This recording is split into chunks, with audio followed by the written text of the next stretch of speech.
Yamaha motorcycle বাংলাদেশের পক্ষ থেকে প্রথম হায়ার সিসি মোটরসাইকেল। সো এটা একটা 250 সিসির মোটরসাইকেল। অ্যান্ড গত 2 দিন আগে আমি মোটরসাইকেলটা নিয়েছি, আর নেওয়ার পরে আজ পর্যন্ত আমি 138 কিলো চালিয়েছি। সো এই সময়টাকে বেসিক্যালি ব্রেক ইন পিরিয়ড বলে। সো ব্রেক ইন পিরিয়ড এমন একটা যে সময়, যে সময়টা গুরুত্বপূর্ণ। তো অনেকে আছেন যারা ব্রেক ইন পিরিয়ড মানেন না, আর যারা ব্রেক ইন পিরিয়ড মানেন এই ভিডিওটা তাদের জন্য অ্যাকচুয়ালি, আর যারা মানেন না তারা চাইলে স্কিপ করতে পারেন। সো ব্রেক ইন পিরিয়ড কি? এটা একটা বাইকের লাইফে বা বাইকের ইঞ্জিন লাইফের সবচেয়ে ইম্পর্টেন্ট সময়।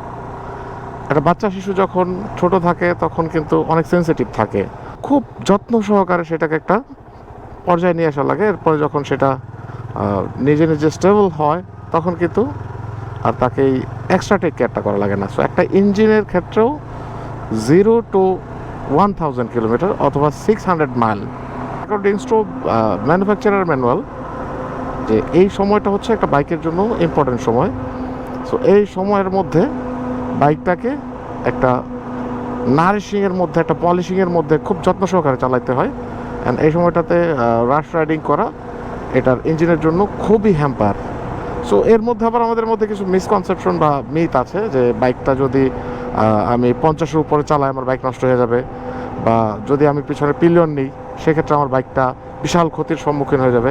ইয়ামাহা মোটরসাইকেল ইন্ডিয়া যারা এই মোটরসাইকেলটাকে বানিয়েছে তাদের ভাষ্যমতে বা তাদের যে বক্তব্য, সেই বক্তব্যটাই আমি আপনাদের সাথে শেয়ার করছি। তারা 0 to 1000 মানে 1000 কিলোমিটার পর্যন্ত ব্রেক ইন হিসেবে এটাকে ডিক্লেয়ার করছে। আর এই 1000 কিলোমিটার কীভাবে আপনি চালাবেন, এটাকে আবার তারা দুইটা ভাগে ভাগ করছে। প্রথমত 0 to 500 মানে 500 কিলোমিটার পর্যন্ত।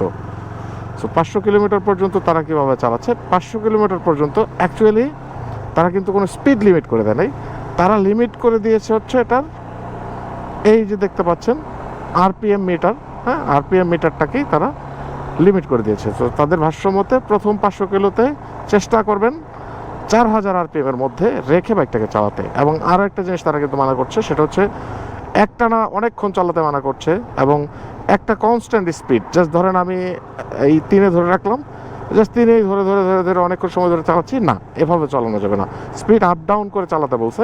সো একটা কনস্ট্যান্ট স্পিডে অনেক সময় পর্যন্ত ধরে রাখা যাবে না, এবং এই সময়ের মধ্যে ইঞ্জিন অয়েল চেঞ্জ করতে হবে, সাথে ইঞ্জিন অয়েল ফিল্টার।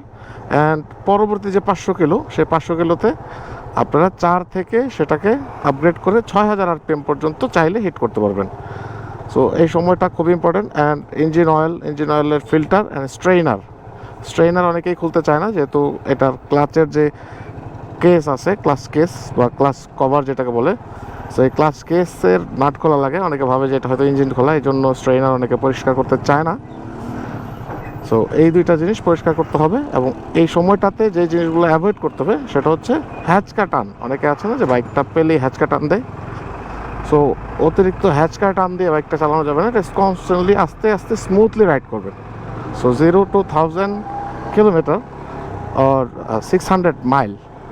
সো তারপরে আপনি ইঞ্জিন অয়েল ড্রেন দেবেন, ইঞ্জিন অয়েল ড্রেন দিয়ে সব সেটিং করে স্মুথলি, তখনও নতুন অবস্থায় আপনি যখন সময় দিয়ে এটাকে ব্রেকিংটা শেষ করবেন তখন খুব স্মুথলি ইঞ্জিনের ভিতরে পার্টসগুলো সেট হয়ে যাবে। সো কী হয়, একটা নতুন ইঞ্জিনের যে ভিতরের পার্টসগুলো থাকে, পিনিয়ামগুলো থাকে, আপনারা জানেন যে একটা ইঞ্জিনে অনেকগুলো গিয়ার পিনিয়াম থাকে যেগুলো ধারালো শার্প, অনেকগুলো মেটাল কম্পোনেন্ট থাকে যেগুলো শার্প।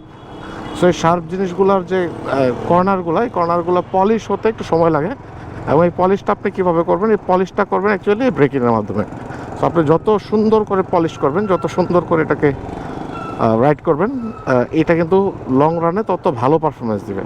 তো সবাই ভালো থাকবেন, সবার সুস্থতা কামনা করছি, এবং সবাই সবসময় সার্টিফাইড ফুল ফেস হেলমেট পরে রাইড করবেন।